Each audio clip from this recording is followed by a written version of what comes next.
សួស្តីបងប្អូនអញ្ចឹងថ្ងៃនេះលោកគ្រូនឹងលើកយកប្រធានបទមួយគឺប្រភេទសមមូល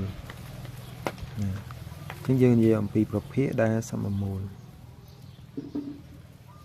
អញ្ចឹងឧទាហរណ៍ថាយើងមាន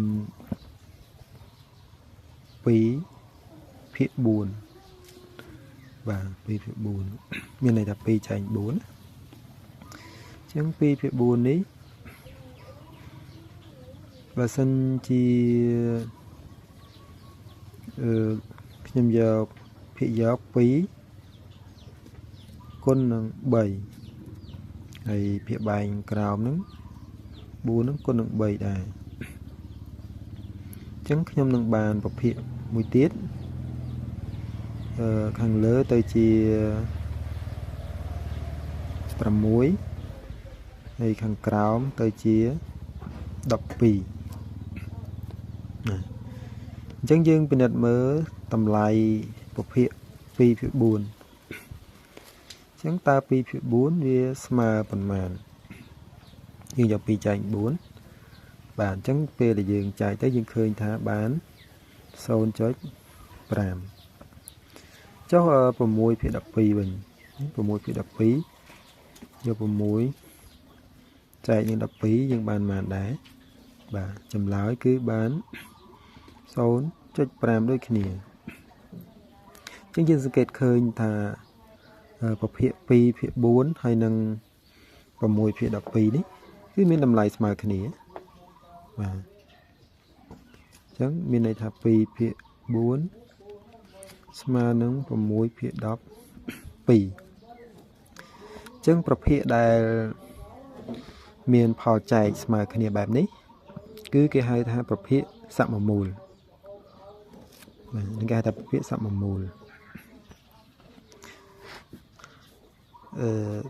បន្តមកទៀតតើយើងអាចរកប្រភេទសមមូលគ្នានឹងបានដោយរបៀបណាអញ្ចឹងឧទាហរណ៍គេឲ្យប្រភេទ5